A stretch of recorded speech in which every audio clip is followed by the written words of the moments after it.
자, 오늘 말씀을 우리가 준비하면서 제가 아무리 신실한 사람이라 할지라도 잘못된 길로 갈 수가 있다, 이런 생각을 해보았습니다. 성경은 그것을 너무나도 명확하게 말하고 있는데요. 당대 의인이라고 하나님께서 친히 기록하였던 노아도 이제 어땠습니까? 술에 만취돼가지고 아들들에게 부끄러운 모습을 보인 모습이라든가, 영적인 정말 사도였던 바울도 그의 영적인 멘토였던 바나바와 심하게 다투게 되죠. 그런 모습. 오늘 본문 속에 있었던 이제 다윗의 모습도 마찬가지입니다. 그런 성경에 나오는 위인들의 그런 모습들을 통해서 볼 때 우리들도 역시 그 믿음의 길을 가는 데 있어서 잘못될 수 있는 가능성이 얼마든지 다분하다. 우리가 인정하지 않을 수가 없어요. 물론 그렇게 되지 않기를 위해서 우리는 늘 깨어 있어야 합니다. 그러나 우리가 오늘 본문을 중심으로 해서 잘못된 길로 가게 됐을 때 어떻게 바른 길로 다시 리턴할 수 있는가, 그런 돌이키는 것이 굉장히 중요한 건데요. 오늘 이 다윗의 시편을 통해서 믿음의 회복을 위한 방법, 이런 것들을 우리가 깨닫는 시간을 가지려고 합니다. 이 시편이 우리에게 주는 유익이 무엇인가 하면은, 다른 장르, 성경에는 여러 장르의 책들이 있습니다. 그런데 이 시편은 특별히 노래이면서도 특별히 개인적인 신앙의 고백, 이런 것들이 기록되어 있습니다.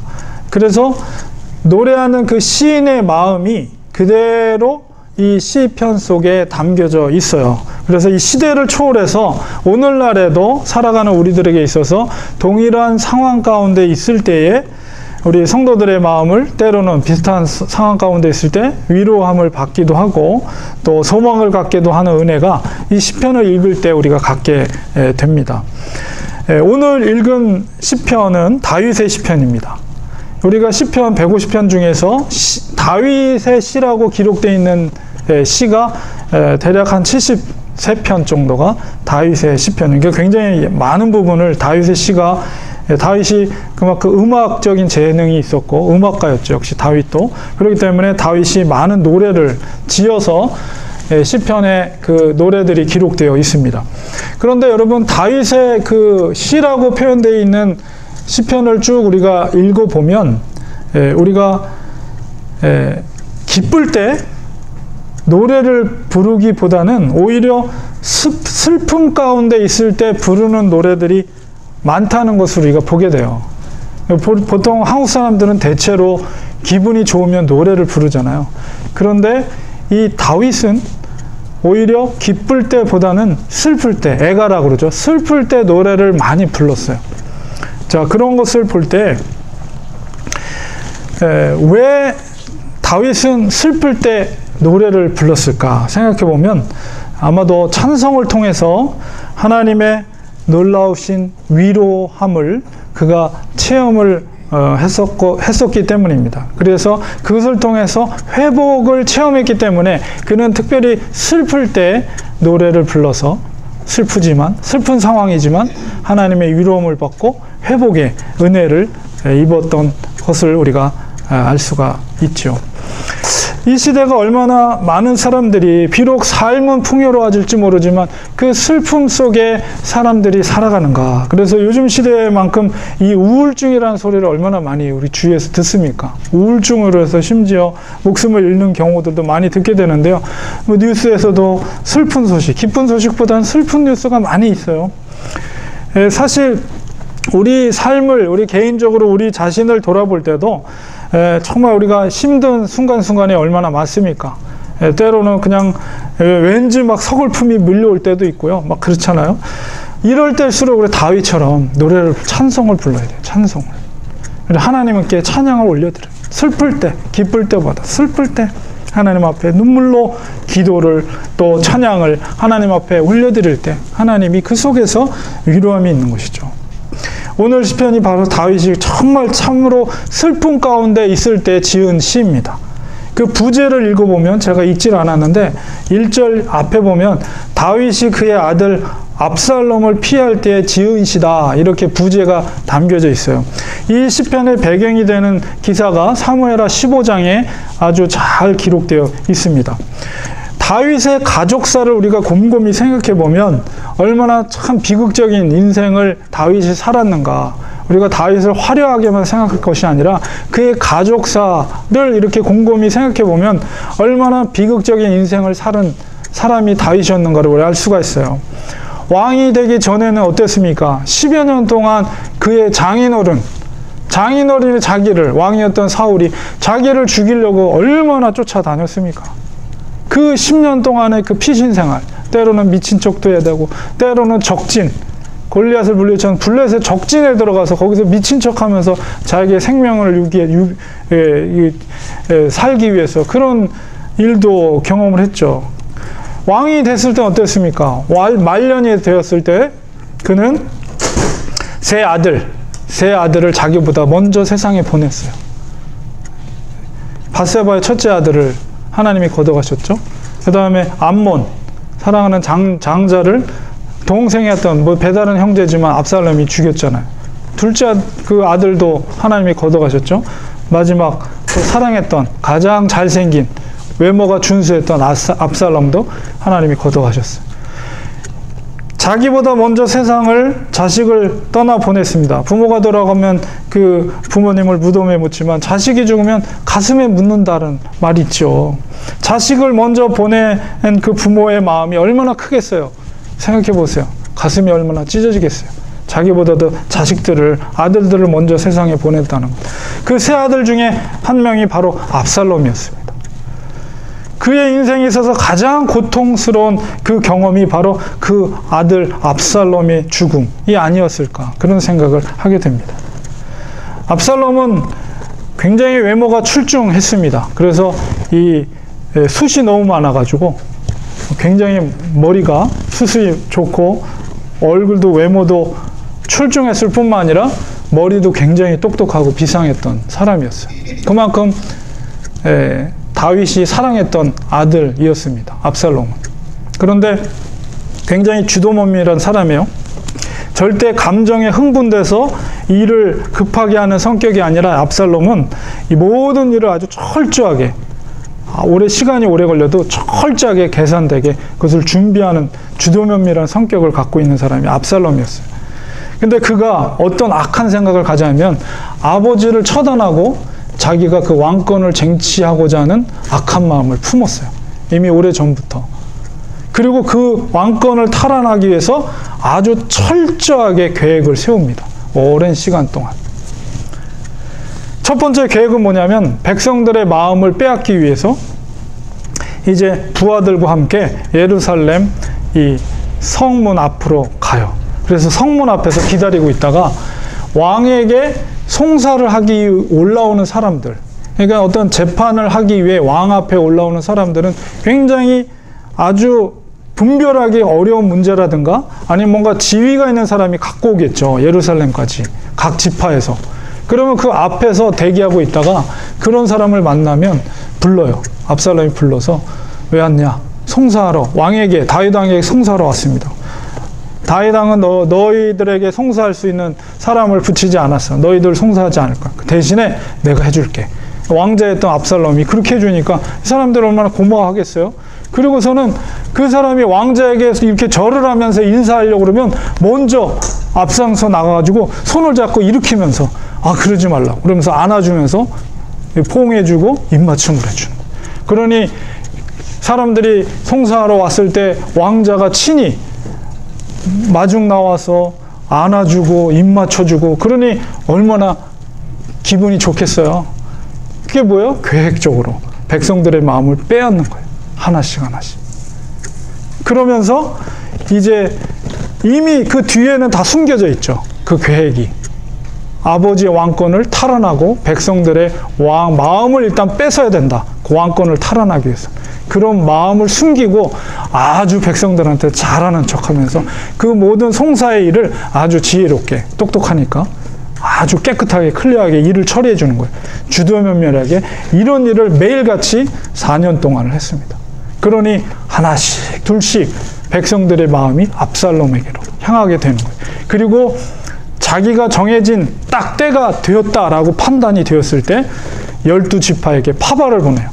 그리고서는 나팔을 동시에 부르게 하고 헤브론에서 압살롬이 왕이 되었다! 동시에 선포하게 하는 거예요. 그러니까 12지파가 동시적으로 모든 지파의 땅에서 그런 환호성과 나팔소리를 부르게 함으로써 이미 백성들의 마음을 빼앗은 압살롬이 왕권을 쟁취할 수 있는 모든 바탕을 만들어 놓은 거예요. 그렇게 되자 이 다윗 왕이 어떻게 되겠습니까? 그 상황 속에서 사무엘하 15장 13절 14절에 보면 다윗이 도망갈 수밖에 없는 상황이 돼버린 거예요. 그렇게 돼버리니까 15장 13절 14절에 보면 전령이 다윗에게서 말하되 이스라엘의 인심이 다 압살롬에게로 돌아갔나이다 한지라. 다윗이 예루살렘에 함께 있는 그 모든 신하들에게 이르되 일어나 도망하자. 다윗이 도망가자고 부르는 거예요. 그 왕성에 있는 부하들에게. 그렇지 않으면 우리 중 한 사람도 압살롬에게서 피하지 못하리라. 빨리 가자. 두렵건대 그가 우리를 급히 따라와 우리를 해하고 칼날로 성읍을 칠까 하노라. 자기가 사랑했던 아들이 자기를 죽이려고 쫓아온다. 빨리 도망가자. 다윗이 이러는 거예요. 이런 기가 막힌 상황에서 지은 시가 바로 오늘 시편 3편의 시입니다. 다윗은 왜 자기에게 이런 고통스러운 일이 발생했는지 그 원인이 무엇인지 잘 알고 있었어요. 그것은 바로 우리아의 아내 밧세바를 취하고 우리아를 죽인 죄, 그 죄로 인한 징계, 하나님의 징계라는 것을 다윗은 깨닫고 있었어요. 그런 중심의 마음이 잘 표현된 사건이 그가 도망가면서 왕궁을 비우면서 이제 측근의 부하들만 데리고 이제 심지어는 후궁들 10명을 그냥 왕궁에다 남겨놓은 채로 도망가니까 얼마나 급하게 도망가고 측근의 부하들만 데리고 이제 도망가는 거예요. 그런 도망가는 그런 중에 이제 이 시를 지은 거죠. 그러면서 도망갈 때 이제 사실은 12지파 중에서 베냐민 지파가 다윗 지파를 싫어했어요. 왜냐하면은 사울왕이 베냐민 지파인데 다윗이 다 사울왕을 죽인 건 아니지만 어쨌든 다윗이 왕으로 됨으로 인해서 베냐민이 몰락된 거잖아요. 베냐민 지파가.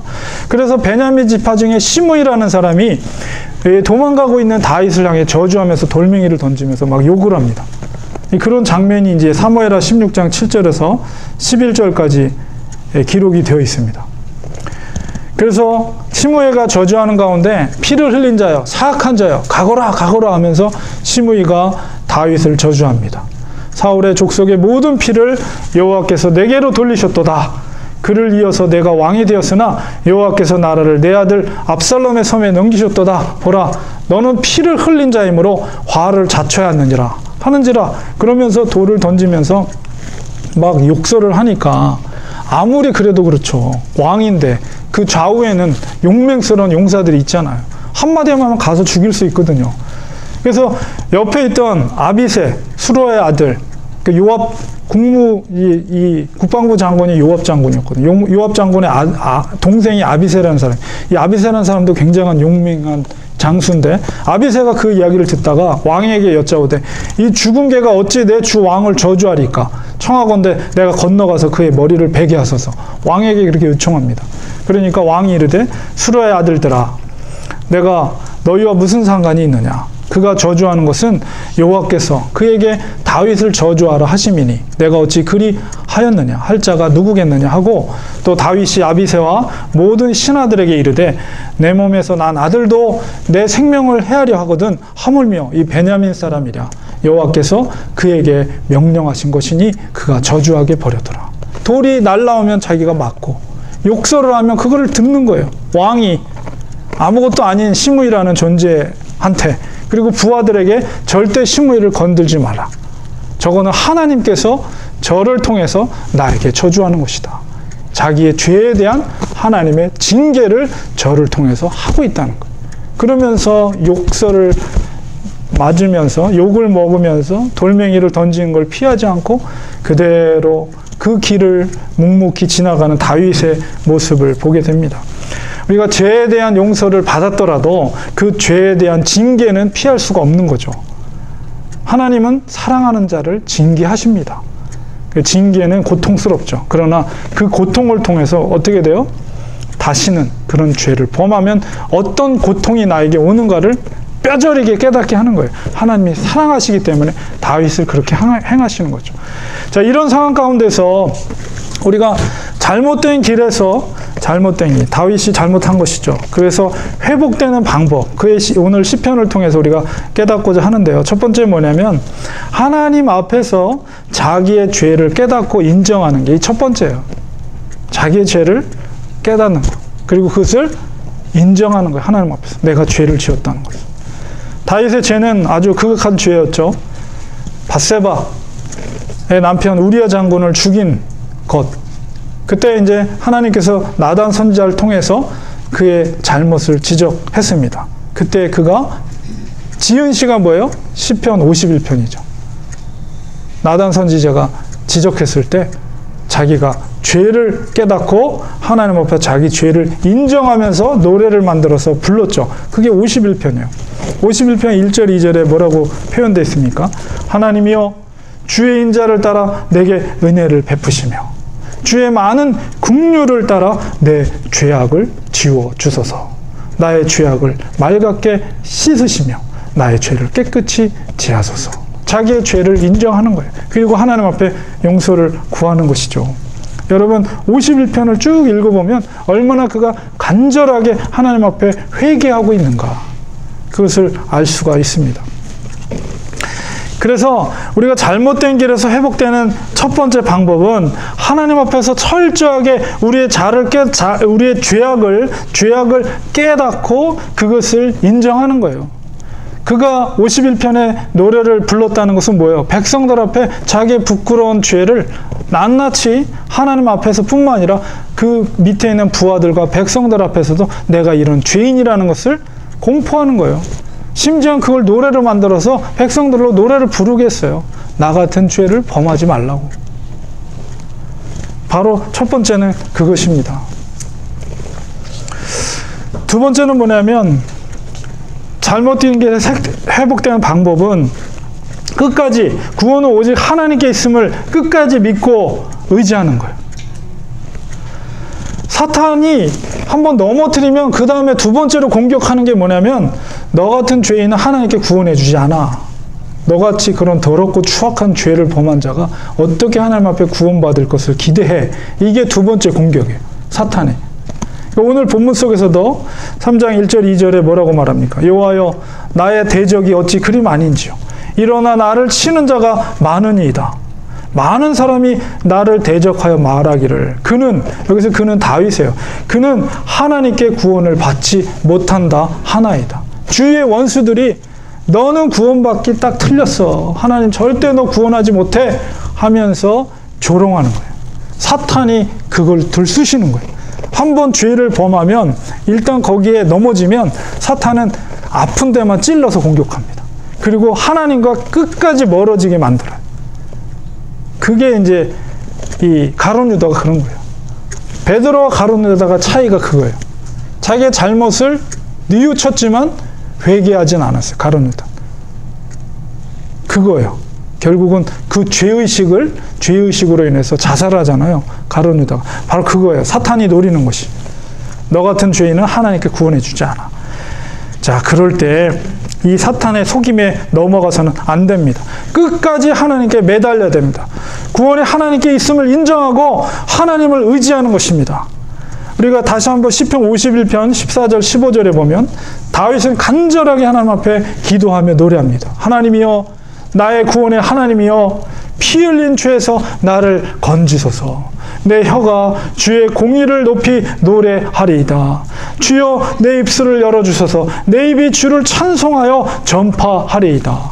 내가 죄인이지만 그러나 하나님만이 나의 구원 되십니다. 끝까지 그것을 원수들이 나를 조롱하며 하나님이 너를 구원시키지 못할 거야 라고 얘기해도 오직 구원은 하나님께 있음을 끝까지 붙들고 하나님 앞에 나아가는 거예요.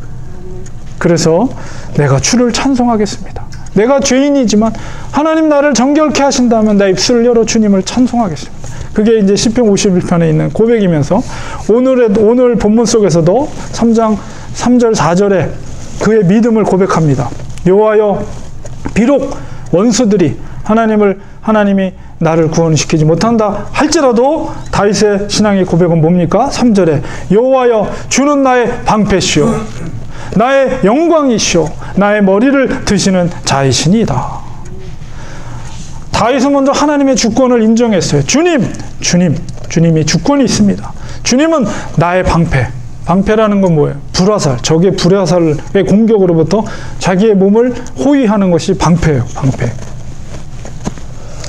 뭐예요? 사탄의 그 공격에서 지키는 방패가 여호와 하나님, 나의 하나님 되십니다. 사탄의 공격, 내 주위에 있는 원수들로부터, 그 공격으로부터 나를 지켜주세요. 이런 의미가 담겨져 있는 거예요. 하나님은 나의 방패라는 거예요. 그리고 나의 영광입니다. 하나님만이 나의 영광 되십니다. 하나님의 주권을 인정하며 오직 나의 찬양의 대상, 영광의 대상은 오직 여호와 하나님밖에 없습니다 라는 신앙의 고백이며, 나의 머리를 드시는 자라는 것은 부끄러운 자, 나는 부끄러운 자이지만 나를 용서해 주시고 나를 회복해 하실 수 있는 분은 여호와 하나님 그분밖에 없습니다 라는 것을 고백하는 것이 나의 머리를 드시는 자인이시다 라는 고백입니다. 내 주여 내 입, 내가 나의 목소리로 여호와께 부르짖으니 그의 성산에서, 거룩한 산 시온산 성전이 있는 곳이죠. 그곳에서 하나님께서 응답하시는도다. 바로 다윗의 믿음이에요. 이게 바로 회복의 두 번째 방법입니다. 나의 부르짖음을 하나님께서 반드시 응답해 주신다는 사실이에요. 세 번째는 뭐냐면, 잘못된 길에서 회복하는 방법 세 번째는 뭐냐면, 그 상황이 아니라 그 상황을 통해서 하나님이 다윗을 어떻게 다루시는가, 다루시는 그 하나님께 시선을 고정하는 거예요. 현재 상황은 정말 몸을 피하는 얼마나 고통스럽고 수치스러운 그런 순간입니까? 그러나 다윗은 그 수치스러운 상황, 현재 상황에 매몰되지 않았어요. 그 상황 뒤에서 하나님의 다루시는 하나님께 시선을 두었다는 거예요. 그 시므이 앞에서의 그의 태도가 그것을 우리가 증명하는 것이죠. 그 너머에 계신 하나님을 바라보았다는 거예요. 그 시선이 그 너머에 있는 하나님께 고정되어 있었다는 거예요. 다윗은 그런 문제에 집착했던 사람이 아니라 그 문제를 다루시는 하나님께 그의 시선을 고정시켰다는 거예요. 우리가 어떤 문제에 직면했을 때 우리의 시선을 어디에 두어야 하는가 라고 하면 대부분의 사람들은 그 문제에만 온통 마음을 쏟습니다. 그러나 믿음의 사람은 그래서는 안 돼요. 그 문제를 통해서 하나님이 우리를 다루시고 계시다는 것, 그래서 하나님께 우리의 시선이 고정되어야 돼요. 그러면 그 문제를 새롭게 보는 시각이, 관점이 우리 속에 생기기 시작해요. 그 대표적인 사례가 민수기 13장에 나오는 12명의 정탐꾼 사건입니다. 12명의 정탐꾼이 동일하게 가나안 땅에 가서 첩보를, 그 땅의 모든 상황을 첩보를 가지고 이제 정해진 날짜에 와서 백성들 앞에서 보고를 하는데요. 딱 두 패로 갈라지잖아요. 여호수아 갈렙과 나머지 10명의 정탐꾼으로. 근데 완전히 다른 보고를 하고 있어요. 이 10명의 정탐꾼들은 그들을 보니까 정말 골리앗 같은 거인들을 봤겠죠. 우리들은 그들 앞에 메뚜기 같은 존재다. 큰일 났다. 여기 와서 우린 다 죽게 생겼다. 백성들이 울고불고 난리가 났어요. 그러니까 여호수아 갈렙이 기가 막힌 거예요. 아니다. 절대 아니다. 지금 당장이라도 우리가 그곳으로 가서 우리가 그 땅을 쟁취하자. 그들은 우리의 밥이다. 왜 이렇게 극명하게 차이가 생긴 겁니까? 그것은 바로 그들의 시각이 어디에 있느냐. 이 10명의 정탐꾼들은 그 상황만을 봤어요. 현재 상황, 객관적인 상황만 봤어요. 그러나 여호수아 갈렙은 무엇을 본 거예요?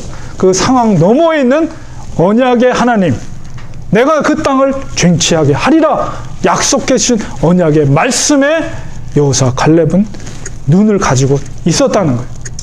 그렇기 때문에 상황이 아무리 어렵고 힘들어도 하나님은 그 땅을 우리에게 허락해 주실 것이라는 확신과 믿음이 여호수아 갈렙에게 있었던 거예요. 그러니까 그들은 우리의 밥이다.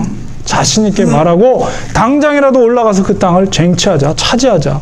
자신 있게 말할 수 있었던 것이죠. 바로 그것입니다.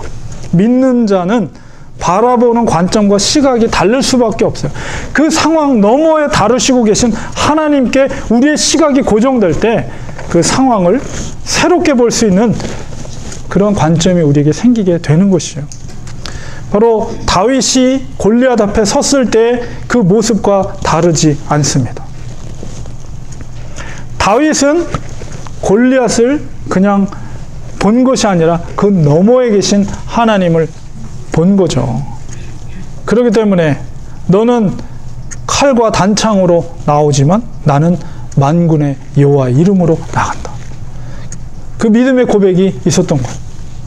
그래서 전쟁이 하나님께 속한 것, 창과 검에 있는 것이 아니라 전쟁이 하나님께 속한 것을 내가 알게 할 것이다. 다윗이 가졌던 골리앗 앞에 섰던 소년 다윗의 믿음이에요. 다윗의 시선은 골리앗 너머에 계신 하나님께 고정되어 있었다는 것이죠. 오늘 본문 속에서도 3장 5절 6절에 바로 그런 믿음을 가진 다윗의 고백이 기록되어 있습니다. 내가 누워 자고 깨었으니, 이 말은 뭐냐면 내가 평안하게, 비록 쫓기는 상황이라 할지라도 나는 평안하게 깊은 잠을 잘 잤다는 거예요. 잠을 잘 자고 깨었다. 왜 그렇습니까? 여호와께서 나를 붙드십니다. 지금 압살롬의 군대들이 나를 쫓아올지 모르나 나는 그게 두려운 게 아니에요.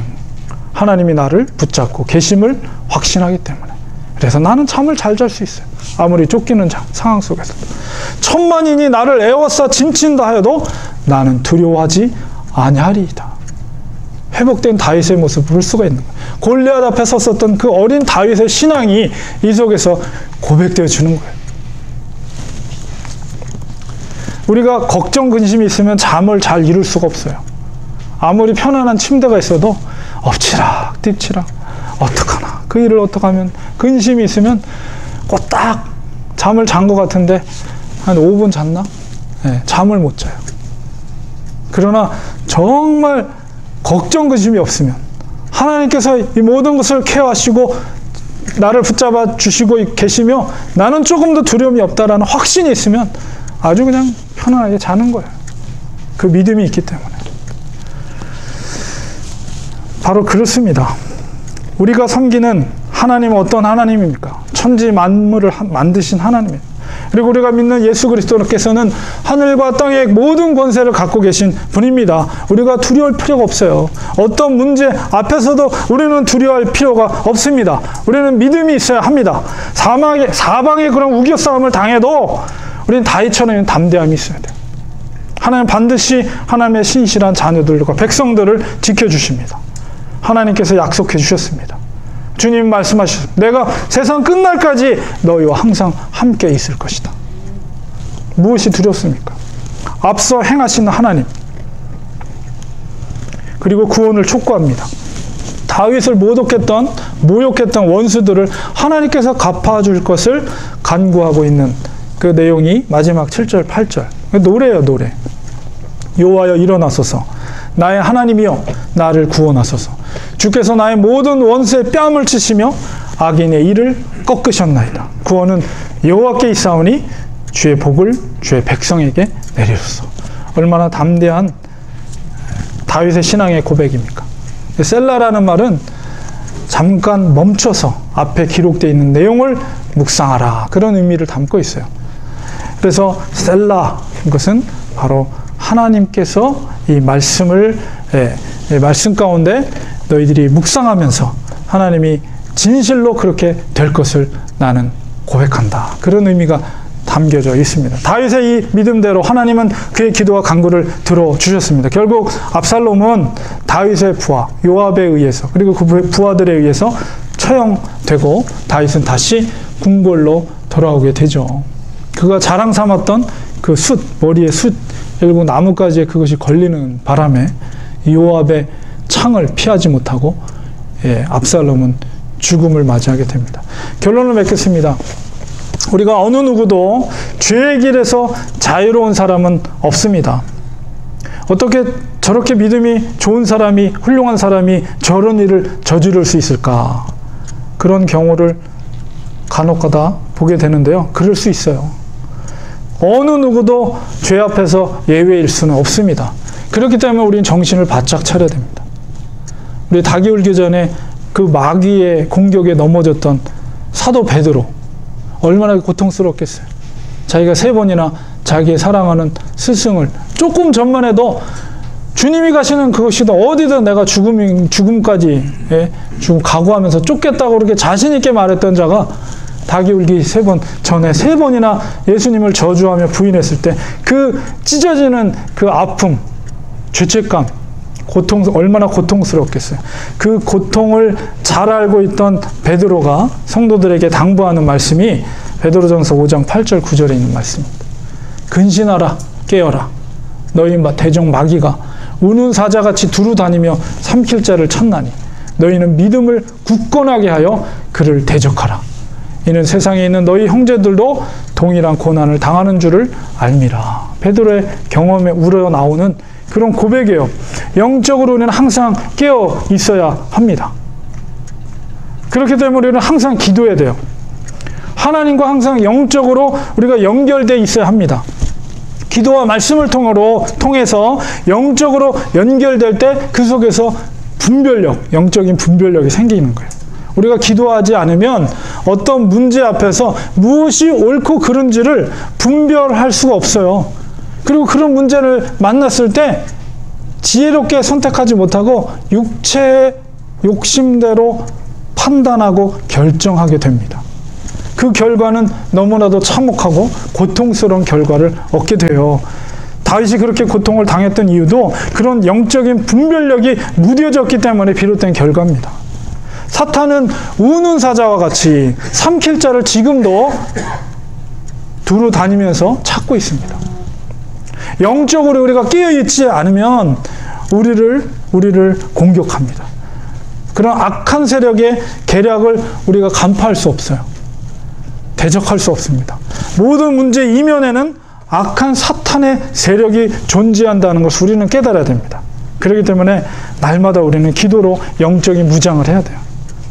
하나님은 우리를 도우시는 분입니다. 우리는 연약하지만 강하신 예수 그리스도께 우리와 함께 하심을 믿고 기도해야 됩니다. 철저히 주님을 붙잡고 간절히 기도할 때 반드시 주님은 우리를 도와서 앞서서 싸워주십니다.